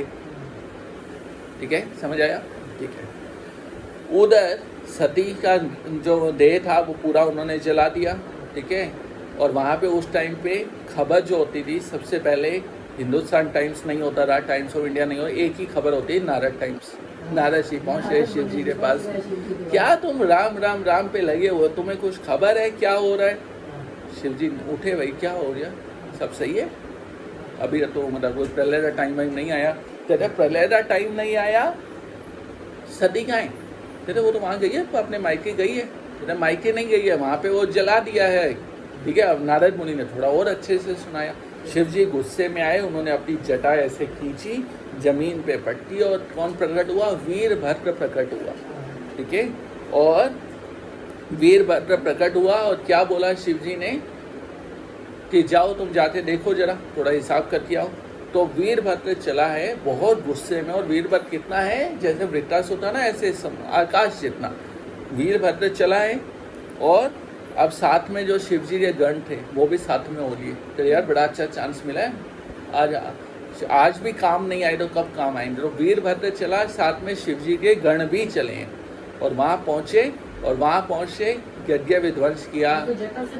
हाँ, तो पूरा यज्ञ विध्वंस कर दिया, चेयर उठाते तोड़ने फोड़ने लगे, दीवाने तोड़। अब शिवगण है वो कौन सा सेंसिबल उसमें थे, तोड़ने फोड़ने लगे। और तोड़ते फोड़ते उन्होंने क्या किया, उसमें देखा भाई साहब एक पूसा नाम था देवता था, बोला ये ना दांत दिखाते हंस रहा था। तो वीरभद्र गया उसके पास में, ऐसे मारा, सारे दांत 32 हाथ में गिले, निकाल दिया उसके। फिर देखा एक भग नाम का देवता था, वो आंखें दिखा रहा था उसमें, उसी आंखें निकाल दी, हाथ में दे दी, ले गोटियाँ खेल को। ऐसे ही वहाँ पे भृगु नाम का एक देवता था, वो ऐसे दे दाढ़ी पे हाथ मार रहा था, तो वो उसी दाढ़ी खींच ली पूरी। तो सबका ऐसे बुरा हाल किया। और फिर लास्ट में पहुँचे दश का है, दश। तो दश को पकड़ के ले आए और क्या किया, वो जहाँ पे वो यज्ञ बलि होती है ना, अभी हम कंखल में होके भी आए ना, तो यज्ञ बलि वहाँ पे दक्ष को वो लेटाया और उसका मस्तक काटा, और जैसे ही काटा वो यज्ञ अग्नि में जल गया और वो बिना मस्तक के हो गया। ठीक है, लेकिन दक्ष भी वो छोटा मोटा नहीं था, तो वो जिंदा रहा लेकिन मस्तक उसका चला गया। ठीक है, तो ये पूरा हुआ। यहाँ पे ये सब कर करा के वापस आए। वहाँ पे सारे देवताओं, थोड़ी 10 प्रजापति हैं, बाकी देवता भी हैं, देवता हैं, तो सारे पहुँचे शिव जी के पास में। ब्रह्मा जी भी आए, सब ने आज शिव जी की स्तुति की और शिव जी को शांत किया। शिव जी शांत हुए, कर्पूर गौरम करुणा अवतारम, उनको बहुत शांत किया। शांत करने के बाद में जब वो शांत हो गए तो फिर सारे देवताओं ने बोला ये ना आपके बंदों ने थोड़ी ऐसी हालत किया, थोड़ा कर दो इनका सही। कह रहे अच्छा बताओ क्या हो गया भाई। कह रहे ये भक्त की आंखें निकाल ली हैं, ये बेचारा देख नहीं पा रहा। तो शिव जी बोला बकरा है, बकरे आंखें लगा दो। तेरे लगाओ, कुछ तो करो। तो बच्चे ने आंखें लगा दी। एक आया भाई साहब इसी दाढ़ी निकाल दी। शिव जी बोले कोई नहीं, ऐसे काम चल रहा है, कोई परेशानी तो नहीं हो रही ना, चलो आगे। अगला बोला भाई साहब इससे दांत निकाल के खाएगा पिएगा कैसे। शिव जी ने उस टाइम जूसर का इन्वेंशन किया, ये लो जूसर ले जाओ, पिलाते रहना इसको जूस। फिर वो ले आए दक्ष को, वो स्ट्रेचर पे लेटा के एम्बुलेंस के अंदर। भाई साहब इसी को गर्दन ही उड़ा दी है। तो शिव जी बोले बकरा ही है, बोलो तो लगा दूँ इसी गर्दन। तो शिव जी ने बकरे की गर्दन दक्ष को लगा दी। अब दक्ष जिंदा तो हो गया, जिंदा तो था ही, अब गर्दन भी आदि, आँख नाक मुँह सब आ गया, लेकिन बोले तो मैं। ठीक है, अब सुबह नहा धोते जैसे ही शीशे में जाए कंघी करने तो बाल नहीं है, देखे तो बकरे की आँखें, कान बकरे के। तो दक्ष को भी अच्छा नहीं लगा, वो भी थोड़े टाइम बाद अपना शरीर छोड़ दिया दक्ष ने। ठीक है, तो ये कहानी यहाँ पे ख़त्म होती है। अब हम आ जाते हैं, पार्वती का जन्म हो चुका है और जन्म हुआ कहाँ पे, हिमालय और मैना के घर पे। ठीक है, वहाँ पे जन्म हुआ और जन्म होके अब हम और ब्रीफ में करते हैं, हम सीधा पहुँच जाते हैं रामायण के ऊपर। नहीं तो ये शिव जी का विवाह हो गया। ठीक है, विवाह की बहुत सारी कहानी है। विवाह हो गया उनका, सब चीज़ें सही चल रही हैं, गृहस्थी सही चल रही है उनकी। कुछ दिन बीते और बीतने के बाद में पार्वती माता शिव जी के पास में आई और आके क्या बोली, पतिदेव मेरे को आपसे ना एक बात करनी है। अब जब पत्नी ऐसे बोलती है ना, पतिदेव मेरे को एक बात करनी है, तो पति के वैसे टेंशन हो जाती है कि भैया कुछ तो सीरियस बात ही करनी होगी। तो शिव जी ने अपना मोबाइल निकाल लिया, मेक माई ट्रिप, गोवा, वीवो सब पे टिकट चेक कर ली कि भैया कहीं घूमने जाना हो, तो अभी नई नई शादी हुई है। तो शिव जी सब निकाल के बैठे हैं, लेकिन वहाँ पे पार्वती माता क्या बोलती हैं, पिछली बार ना, पार्वती माता बोल रही है पिछली बार मैं मोह में पड़ गई थी और उस समय तो फल भी मिल चुका। तो अब मैं आपसे जानना चाहती हूँ, आप बताइए क्या ये वही राम है जो अजन्मे हैं, जो निर्गुण हैं, ये वही हैं जो राजपुत्र हैं? तो ये पर ब्रह्म कैसे हैं, ये निराकार हैं या साकार हैं? मुझे आप राम कथा सुनाइए पूरा डिटेल में, जो मेरे क्वेश्चन वो भी सुनाइए, जो मुझे नहीं पता वो भी सुनाइए। तो ये पिछली बार मैं मोह में पढ़ चुकी, अब नहीं पढ़ना चाहती, अब आप राम कथा सुनाइए। ठीक है, तो नई नई शादी जहाँ पे लोग घूमने जाते हैं वहाँ पे सती माता पार्वती माता क्या पूछी हमें तो राम कथा सुनाइए। तो शिव जी बहुत खुश हो गए। वो अपना फ़ोन वोन था वो वापस से एयरप्लेन मोड पे डालते जेब में रख लिया, यदि इसका ज़रूरत नहीं है, टिकट विकेट नहीं कराना है। क्या बोल रहे हैं, धन्य धन्य गिरिराज कुमारी तुम समान नहीं को उपकारी। तुम बहुत धन्य हो, तुम्हारे समान कोई उपकारी नहीं है। क्यों बोले शिव जी कि जब तक पार्वती माता नहीं पूछी थी तो शिव जी अपना नाम ले रहे थे, लेकिन जब 2-4 लोग बैठते हैं तो हरी कथा होती है, तो इसलिए गा रहे हैं धन्य धन्य गिरिराज कुमारी तुम समान नहीं को उपकार। पूछऊ रघुपति कथा प्रसंगा सकल लोक जन पावनी गंगा। तुमने राम कथा पूछी है, ये राम कथा कैसी है, सकल लोक जग पावनी गंगा। जैसे गंगा सारे लोगों को पवित्र करती है, वैसे ही तुमने जो राम कथा पूछी है वो सबको पवित्र करने वाली है। जो सुनेगा, जो सुनाएगा, जो गाएगा, जो पढ़ेगा, सबको पवित्र करने वाली है। ठीक है, आगे वो एक लाइन और बोलते हैं, जो हरी कथा नहीं सुनते हैं उनके कान जो हैं वो सांप के बिल के समान है, मतलब किसी काम के नहीं है। जिनकी जीवा हरी कथा नहीं बोलती है वो जीवा वैसे ही है जो मेंढक टट करके अपने काल को बुला लेता है। ठीक है, तो अब यहाँ पे वो शुरू कर रहे हैं, क्या शुरू कर रहे हैं, सांप के बिल के समान है और किसी काम के नहीं है। तो यहाँ पे सुना रहे हैं, क्या सुना रहे हैं वो शिव जी, वही निर्गुण है, वही साकार भी है, वही अनंत भी हैं, वही मायापति भी है, वही तीनों गुणों से परे भी हैं। तो ये सुना रहे हैं। और एक फिर बड़ा अच्छा सा वो एक श्लोक बताते हैं कि वो कैसे हैं, बिन पद चलही सुनई बिन कहना कर बिन करम करी विधि नाना। आनन रहित सकल रस भोगी बिन बाणी भगता बड़ जोगी। कैसे है वो जो राम जी के बारे में बता रहे हैं। और यही चीज़ क्या हुआ, एक बार तुलसीदास जी गए जगन्नाथ मंदिर में, मिले जगन्नाथ से, ले अब जगन्नाथ जी कैसे हैं, हाथ नहीं है, पैर नहीं है, तो उनको बड़ा डाउट हुआ यार ये कैसा भगवान है। तो बाहर आके बैठ गए। तो वही जगन्नाथ छोटे से बालक के रूप में तुलसीदास से पास में आए। तेरे एक बात बताओ, ये रामचरितमानस तुमने ही लिखी है? हाँ जी। क्या हो गया? तेरे ये श्लोक लिखा रहा है, एक बार इसका मतलब बता दो। कह रहे कौन सा श्लोक, बिन पद चलही, बिना पैरों के चलता है, सुनई बिन काना, बिना कानों से सुनता है, कर बिन करम, बिना हाथ के कर्म करता है, करी विधि नाना, बड़े सारे कर्म कर लेता है, आनन रहित सकल रस भोगी, मुंह नहीं है लेकिन सारे टाइप का भोग लेता है वो, बिनु बानी, बोलता नहीं है, बत्ता बड़े जोगी, बड़े सारे मतलब योग्य बत्ता भी है, बिना मुंह के। तो भाई साहब ये आपने लिखा है? तो हाँ जी। तेरे इसका मतलब क्या है? तो तुलसीदास ने मतलब बताया। तेरे तुम खुद लिखते हो, खुद मतलब बताते हो, खुद जगन्नाथ को बोलते हो, देखते हो तो भगवान नहीं है यार, ये कैसे बात हुई? ये सारी चीज़ें तो है ना उसमें। तो तुलसीदास तो कुछ समझ आया। वह तुलसीदास जी दोबारा दर्शन करने के लिए गए और फिर उनको जगन्नाथ ने राम स्वरूप ही दिखाया। तो तुलसीदास की श्रद्धा राम जी पे, ऐसी हनुमान जी की राम जी पे। चल यहाँ पे हम आदेश शुरू करते हैं। शिव जी पहली लाइन ये बोले और फिर क्या बोलते हैं, हरि अनंत हरि कथा अनंता। हरि के अनंत अवतार हुए, उनकी कथा अनंत है। हरि भी अनंत है, उनकी कथा भी अनंत है। शेषनाग अपने हजारों मुंह से पूरी नहीं कर पाते, तो मैं कहाँ से पूरी करूँगा? तो मैं तुम्हें उतना ही बताऊँगा जितनी मैं समझ पाया हूँ। ठीक है, तो शिव जी कथा सुनाने जा रहे हैं।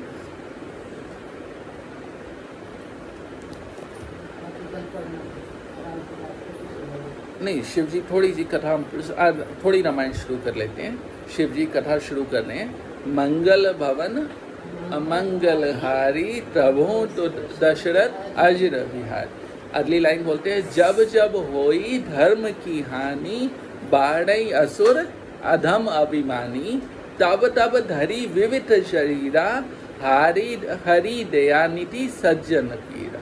जो हरि हैं वो अनेकों अवतार लेते हैं और अवतार लेके क्या करते हैं, वो जो सज्जन लोग हैं उनकी पीड़ा तो हर लेते हैं, और जो अदम असुर अभिमानी है उनका विनाश करते हैं। और यही चीज गीता में भी कृष्ण बोले ना, यदा यदा ही धर्मस्य ग्लानिर्भवति भारत अभ्युत्थानम अधर्मस्य तदात्मानं सृजाम्यहं परित्राणाय साधूनां विनाशाय च दुष्टानां धर्म संस्थापनार्थाय संभवामि युगे युगे। तो यही चीज कृष्ण भी गीता में बोले, वही शिव जी पार्वती तो बता रहे हैं कि जब जब अधर्म बढ़ता है, धर्म की हानि होती है, तब तब प्रभु धरी विविध शरीर, बहुत सारे शरीर धारण करके आते हैं। तो पार्वती माता पूछी, अच्छा इस बार क्या हुआ था फिर ऐसा, ये तो बताओ। जब जब अधर्म की हानि होती है वो तो समझ आया, लेकिन अभी कौन सा अधर्म हुआ था और सज्जन था जो भला करने आए, थोड़ा एक्सप्लेन करो नहीं क्या क्या हुआ। तो शिव जी बता रहे हैं, राम जन्म के हेतु अनेका। राम जन्म का एक कारण नहीं है, बहुत सारे कारण है। हेतु मतलब कारण। राम जन्म के हेतु अनेका, परम विचित्र एक ते एका। राम जन्म के हेतु अनेका, राम जन्म के बहुत सारे कारण हैं, और कारण क्या है, परम विचित्र एक ते एका। सारे कारण जो बड़े विचित्र हैं। फिर अच्छा भाई साहब, तो पार्वती माता बहुत क्यूरियस हो गई थी, बताओ बताओ क्या कारण हुए ऐसे। तो पहला वो बताते हैं, एक बार सनत कुमारों ने जय विजय को शाप दिया था। ठीक है, वो कहानी सबको पता है। जय विजय द्वार पे खड़े थे, सनत सनातन वो चारों कुमार आए, जो ब्रह्मा जी थे, 4 पुत्र छोटे छोटे, बोला विष्णु से मिलना है। तो उन्होंने मना कर दिया कि भाई अभी वो विश्राम कर रहे हैं, बाद में मिलना। तो चारों कुमार बोले कि तुम हमें मना कर रहे हो। तो उन्होंने शाप दे दिया। क्या शाप दे दिया उनको, तुम जाओ धरती पे जाओ। ठीक है, तुम मनुष्यों जैसा बर्ताव कर रहे हो, तुम धरती पे जाओ। तो उनको फिर बाद में पूरी कहानी आती है। उनको बोला कि भाई देखो शाप मिला, अब इतने में विष्णु जी आए। अच्छा, विष्णु जी बिल्कुल लेट वाले, जैसे पुलिस आती है ना अपनी, वैसे टाइप की हैं। जब शाप मिल गया फिर आए हैं अंदर से बाहर, कहते क्या हो गया, सब सही है। तो वो जय विजय हाथ जोड़ते खड़े हैं, भाई साहब आपके ही भक्तों ने शाप दिया है, कुछ करो हमारा। तो बोले विष्णु देखो शाप मिला तो कुछ हो नहीं सकता, वो तो अब है तो है, लेकिन एक काम कर सकते हैं, देखो अगर तुम मेरे भक्त बनते जाओगे तो 5 जन्म, अगर तुम मेरे शत्रु बनते जाओगे तो 3 जन्म में बराबर हो जाएगा, फिर तुम वापस आएगा। तो जय विजय बोले एक काम करते हैं, शत्रु बनते जाते हैं, थोड़ा जल्दी निपट लेंगे, 3 जन्म में हो जाएगा, 5 तो बड़ा लंबा पड़ेगा। ठीक है, तो पार्वती माता इतने में सोचने में पड़ गई, कहते एक बात बताओ पतिदेव महादेव, वैकुंठ में भी शाप होता है? हमने सुना वैकुंठ में तो काम क्रोध लोभ मोह कुछ नहीं होता है, तो वहाँ भी ये शाप मतलब चलता रहता है, ये धरती वाला ही हाल रहता है वहाँ पे। तो शिव जी क्या बोल रहे हैं उनको, बोले बिहिसी महेश तब ज्ञानी मूढ़ न कोई। जो शिव जी है वो हंस के बोले कोई ज्ञानी मूर्ख नहीं होता है। जेई जस रघुपति करही तब सो तस ते ही छन होई। जैसे ही रघुपति जिसका जो चैनल बना देते हैं उसके साथ वही हो जाता। ऐसा नहीं है जो उन्होंने शाप वगैरह हुआ, जो भगवान जिसको जैसा नचाना चाहे वो वैसे ही नाचता है। ठीक है, चलो पहला तो ये बताया उन्होंने, पहला ये। दूसरा उन्होंने बताया, दूसरा कारण क्या है, जालंधर की पत्नी वृंदा का शाप मिला था विष्णु को। विष्णु एक बार गए थे उसका पतिव्रत धर्म तोड़ाने के लिए, सबको पता है ये कहानी। तो शाप दिया था, क्या शाप दिया था जालंधर ने कि उसने वृंदा ने कि पहला तुम पत्थर के हो जाओ। तो वही विष्णु एक रूप में शालिग्राम के रूप में आते हैं। दूसरा ये भी बोला था कि तुम में कीड़े पड़े, लेडीज का ये बड़ा फेवरेट होता है, तुम में कीड़े पड़े। तो वो कीड़े वहाँ पे वो हैं जो शालिग्राम को काटते हैं। अगला, जिस तरीके से मेरा विवाह हुआ है उसी तरीके से आप भी अपनी पत्नी के विवाह में रहोगे। ठीक है, तो वो यहाँ पे राम अवतार में हुआ। ठीक है, एक इसी में एक कल्प में ऐसा भी हुआ थी, वही जालंधर रावण बना था। एक कल्प में ऐसा हुआ था, एक में जय विजय थे, ये बने थे रावण कुंभकर्ण। अच्छा, तीसरा नारद मुनि का शाप। अब पार्वती माता तो भैया बिल्कुल सीरियस हो रही, कहते नारद मुनि को कैसे शाप मिल सकता है, यदि नारद मुनि पार्वती के गुरु हैं। उन्होंने ही बोला था पार्वती माता को कि तुम ज़्यादा तपस्या करो तभी तुम्हारा शिव से विवाह होगा। तो पार्वती माता पहले ही कंफ्यूज थी, अब तो पूरा कंफ्यूज हो रही है। नारद तो भक्त भी हैं, ज्ञानी भी हैं, वो शाप दिए वो भी भगवान को, ऐसा कैसे हो सकता है? तो शिव जी वो पूरी कहानी बताते हैं कि एक बार नारद मुनि हिमालय में बैठे थे, तपस्या कर रहे थे, और जैसे ही कोई तपस्या करता है तो इंद्र को टेंशन हो जाती है। तो इंद्र ने क्या किया, कामदेव को भेजा कि तुम जाओ, जाते नारद मुनि का शाप भंग कराओ, नारद मुनि की तपस्या भंग कराओ। तो कामदेव आए नारद मुनि की तपस्या बंद करवाने के लिए, लेकिन तपस्या भंग नहीं हुई उनकी। तो जाते जाते कामदेव क्या बोल गए, नारद मुनि आप तो बहुत महान हो, शिव जी को तो एक टाइम पे तपस्या भंग हुई, उनको गुस्सा आ गया था, लेकिन आपको तो गुस्सा भी नहीं आया, आप तो बहुत महान हो। अब किसी की प्रशंसा हो तो भैया वो आँख को खुलेगी उसकी। नारद मुनि की आँख खुली, फिर अच्छा मैं कामदेव से भी जीत गया। तो नारद मुनि पहुँचे शिव जी के पास में, बोले शिव जी आपने न्यूज़पेपर पढ़ा आज का? नहीं। कहते आप पढ़ो तो एक बार, आपको तो कामदेव ने जब उठाया था आपको गुस्सा आया, तीसरी आँख खुल गई थी, मेरे ऊपर कामदेव का कोई असर नहीं हुआ। शिव जी बोले बड़ी अच्छी बात है, लेकिन ये खबर ना बात ही सब सही है, विष्णु को मत बताना। तो नारद मुनि जर रहे हो मेरे से हैं, आपको मेरी मतलब अच्छी बात आपको अच्छी हजम नहीं हो रही है, जर रहे हो आप थोड़े थोड़े। तो नारद मुनि चुपचाप वहाँ से निकल गए, ब्रह्मा के पास में गए। ब्रह्मा जी तो सेम बात बताई। ब्रह्मा जी बोले देखो बात ही सब सही है, लेकिन ये बात विष्णु को मत बताना। नारद मुनि बोले यार ये सब मेरे से जलते हैं। तो नारद मुनि पहुँचे विष्णु के पास और विष्णु को जाके बोला यही सेम लाइन, आपने न्यूज़पेपर पढ़ा आज का? विष्णु बोले नहीं, क्या हुआ? तो वही सेम लाइन बता दिए उनको। तो विष्णु को समझ आ गया कि भाई साहब इसके अंदर अहंकार अभिमान आ चुका है, और विष्णु को बड़ा मज़ा आता है अपने भक्तों में अहंकार अभिमान तोड़ने के लिए। नारद मुनि जैसे ही वैकुंठ से बाहर निकले, देखा एक बड़ी सुंदर सी नगरी है। नारद मुनि मैं तपस्या की इतनी देर में नगरी बन गई, यहाँ पे नया शहर ही बन गया यार, ये तो कभी देखा नहीं। नारद मुनि गए वहाँ पे, देखा जो वहाँ के राजा थे उन्होंने बिठाया उनको अच्छे से और बोला देखो ये हमारी पुत्री है, इसका कल स्वयंवर है, तो आप जरा एक बार इसका हाथ देख दो कि कौन इसका पति बनेगा। तो नारद मुनि ने हाथ देखा बहुत अच्छी लड़की है। तो नारद मुनि तो सोचे यार मैं ही विवाह कर लेता हूँ इससे, ठीक है। तो नारद मुनि बोले लेकिन अपना थोड़ा रूप ऐसे मतलब तपस्या करके आए हैं ना अभी, तो ऐसे अच्छा वाला नहीं है। तो नारद मुनि कहाँ पहुँचे, विष्णु के पास वापस चले गए, वैकुंठ में पास में ही थे, वहीं से वहीं वापस यू टर्न ले लिया, गाड़ी घुमा ली वापस। विष्णु तो बोले देखो मैं हमेशा आपका नारायण नारायण जपता रहता हूँ, मैंने कुछ नहीं मांगा, मेरे तो ना एक फेवर चाहिए आपसे। कहते क्या फेवर चाहिए? कहते फेवर ये चाहिए कि मेरे को ना आप जैसा रूप दे। तो विष्णु बोले आप तुम्हारे लिए जो उचित होगा ना मैं वही करूँ। अब विष्णु ने घुमाने में तो आ जाएंगे, तो वो मोहिनी रूप में सबको घुमा दिया असुरों को, तो वैसे ही घुमा दिया कि जो तुम्हारे लिए उत्तम होगा मैं वही करूँगा तुम्हारे लिए। नारद मुनि सोचे चलो कल तो रूप मिल जाएगा। तो कल अगले दिन सुबह स्वयंवर का टाइम हुआ, 9 बजे का टाइम था, ये भाई साहब 8 बजे ही पहुँचे। लाइन में सबसे आगे बैठे थी। देवी जो आएंगी उनको कष्ट ही ना हो, वो आते ही पहले मुझे मिले, पहले ही वरमाला पहना दे, अपना काम खत्म, ठीक है। तो सबसे आगे बैठे देवी जी आई माला लेके, लेकिन वो नारद मुनि की लाइन में ही नहीं गए, दूसरी लाइन में जाना शुरू किया उन्होंने।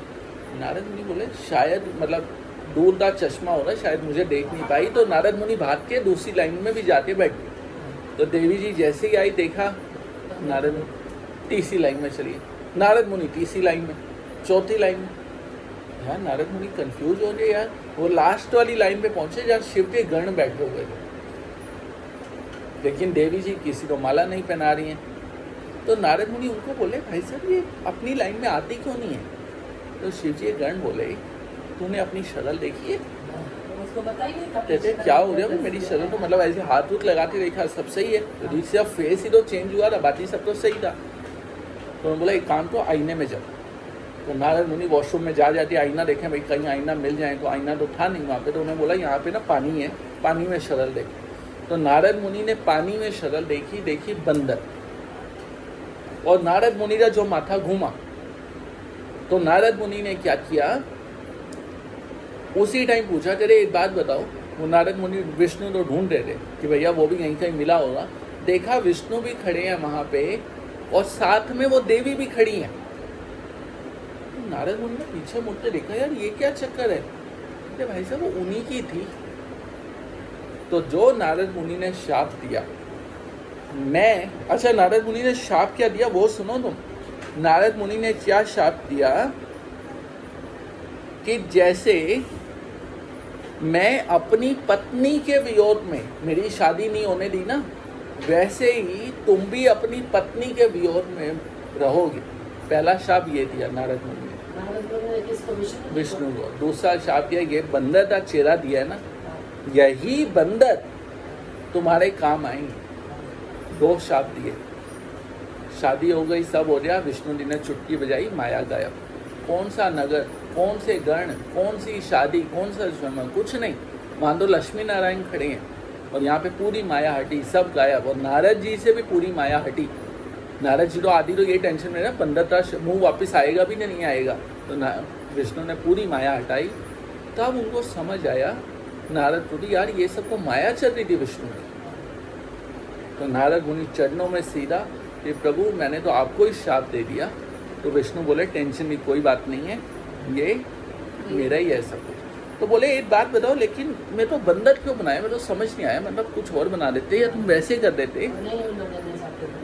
हाँ, तो वो क्या बोले विष्णु कि मैंने एक बार तुम्हें बंदर बना के जिंदगी भर बंदर बनाने से बचा लिया तुमको। कहते हैं ऐसा क्या हो जाए भाई? तो यहाँ पे वो अगली लाइन लिखते हैं, नारी विवश नर सकल गोसाई नाचई नर मरकट की नाही। पूरे उम्र जो नारी के कंट्रोल में होता है वो नर पूरी उम्र बंदर दिया नाचता ही रहता है, इसलिए मैंने तुमको बचा लिया। और कहते जो शाप दिया, कहते वो टेंशन मत, वो मेरा ही था, वो ऐसा होना ही है, बस वो तुम्हारा। ठीक है, चलो अब आगे चलते हैं। चौथा, पुलस्त्य मुनि के 3 पुत्र हुए, रावण, कुंभकर्ण और विभीषण। कुंभकर्ण का तो पता है तुमको, 6 महीने सोता रहूं ये वाला वरदान लिया उसने। और रावण जो था वो उसने वरदान लिया थी, मैं मनुष्य और वानर के अलावा और किसी से ना मरूं। करे इन 2 से कोई टेंशन, करे इनसे कोई टेंशन नहीं, इससे अपन निपट लेंगे। ठीक है, चलो। रावण ने क्या किया? अत्याचार करना शुरू किया। क्या अत्याचार? बहुत ज़्यादा अत्याचार शुरू किया उन्होंने। यहाँ पे एक लाइन लिखी है, चलत दशानन डोलती अवनी। जब दशानन चलता रहा तो धरती भी डोलने लग जाती थी। देवताओं तो उसने बंदी बना के रखा हुआ था, किसी ने झाड़ू, किसी ने पोछा। जो काल है यमराज, उससे अपने मृत्यु का बाण ले आया था कि भाई मैं मरूँ ही नहीं। अप्सराओं का अपहरण किया हुआ था उन्होंने, सबके टैक्स लेता था, सारी चीज़ें सही की। लेकिन वो साधु संतों से भी टैक्स लेने लगा। साधु संत बोले भाई साहब हम तो कोई कमाते तो है नहीं, हम कौन सा टैक्स देंगे तुमको, तो एक काम करो खून दो अपना। तो वो इंजेक्शन ले आता था, सबसे खून भर भर के एक मटके में भर ले आता था। ठीक है, तो एक बार साधु संतों का माथा घूम गया, बोला यही खून तेरी मृत्यु का कारण बनेगा। तो उसने क्या किया, वो खून का जो घड़ा था वो पुरी में उस टाइम पे तो पुरी नहीं, जो भी था वहाँ पे जाते दफना। रावण ने वो खून का लोटा, खून का घड़ा जाके छुपा दिया। साधु संतों से टैक्स लेता था वो। ठीक है, तो वहाँ जाके छुपा दिया उसने, और वही फिर वहाँ से सीता माता का जन्म हुआ। तो वो एक अलग कहानी है, बट हम वापस चलते हैं। सबसे टैक्स लेता था वो, सबको परेशान किया हुआ था। और यहाँ पे सारे देवी, एक बार रावण कहीं गया हुआ था बाहर, ठीक है, पार्टी वार्टी में गया होता, सारे देवता इकट्ठे हुए कि भैया कुछ तो करो। और धरती माता भी परेशान हुई, तो धरती माता ने क्या किया, धरती माता ने भी ब्रह्मा तो कंप्लेंट किया, सारे देवता भी ब्रह्मा के पास में पहुँचे और बोले कि कुछ करो, ये भाई साहब हमारे से तो नहीं हो रहा है, और ये जो आपने वरदान ऊपर से दे रखे हैं तो भाई कुछ हो नहीं पा रहा है, कुछ करो। तो ये लोग सब पहुँचे ब्रह्मा के पास में, और ब्रह्मा बोले देखो मेरे हाथ में भी कुछ नहीं है, अब एक ही ऑप्शन है, वो है हम भगवान को पुकारते हैं, हम विष्णु को पुकारते हैं। अच्छा, भगवान कैसे मिलेंगे? तो सबकी मीटिंग, बोर्ड मीटिंग हुई। कोई बोला एक काम करते हैं ध्यान में बैठ जाते हैं, कोई बोलता है तपस्या में बैठ जाते हैं तभी भगवान मिलेंगे। तो वहाँ पे शिव जी भी थे।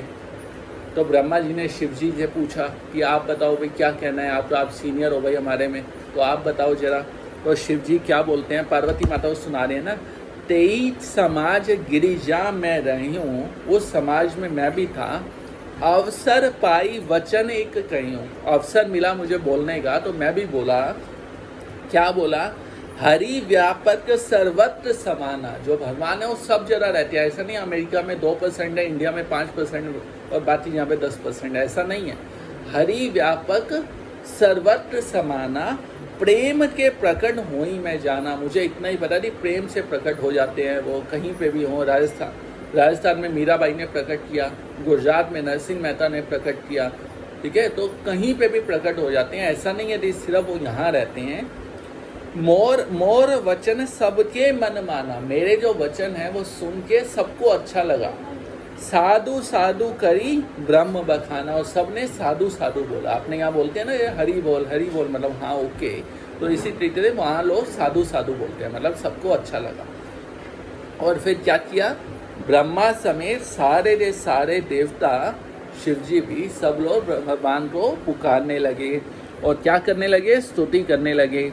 जय जय सुर नायक जन सुखदायक, प्रणत पाल भगवंता, गो द्विज हितकारी, जय असुराज सिंधु सुता प्रिय कंता। तो सब लोग भगवान को पुकारना शुरू किए। तो जब पुकारना शुरू किए तो बस हम थोड़ा सा और पढ़ लेते हैं, फिर यहाँ पे रुकते हैं। जब पुकारना शुरू किए तो भगवान प्रकट नहीं हुए, भगवान की वाणी प्रकट हुई। क्या बोला भगवान की वाणी ने? टेंशन मत लो, डरो मत, मैं बहुत जल्दी मनुष्य रूप में अवतार लूँगा। तो अच्छा, अब देवताओं ने लगे हाथ पूछ ही लिया, बता भी दो कहाँ लोगे? अब इतना बड़ा ब्रह्मांड है और इतने सारे लोग हैं तो कहाँ पे आओगे? कश्यप अदिति महातप कीना। जो कश्यप अदिति है उन्होंने बहुत तपस्या की है। 3 कहूँ मैं पूरव वर दीना, उनको मैंने पहले वरदान दे दिया है। क्या वरदान किया? ते दशरथ कौशल्या रूपा। वही दोनों कश्यप अदिति कौशल्या और दशरथ के रूप में अवतार ले चुके हैं। कौशलपुरी प्रकट नर भूपा, वो कौशलपुरी में आ चुके हैं दोनों। उन्हीं के घर मेरा अवतार होगा।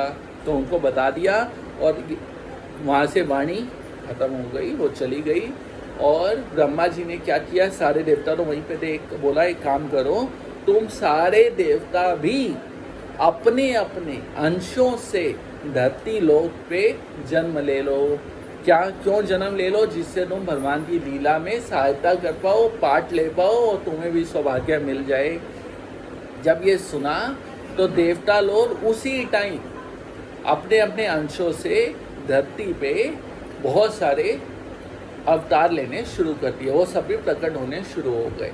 जो सुग्रीव हैं वो भी सूर्य पुत्र हैं, ठीक है। जो जामवंत हैं वो ब्रह्मादेव पुत्र हैं। हनुमान जी तो खुद शिव जी ही हैं। तो सब ने धरती पे अवतार लेना शुरू कर दिया। तो यहीं पे रुकते हैं। आज निर्जला एकादशी पे भगवान की वाणी प्रकट हो चुकी है। उम्मीद करते हैं अगली बार जब भी क्लास होगी तो उससे न भगवान प्रकट हो ही जाएंगे, ठीक है। सीताराम सीताराम सीताराम।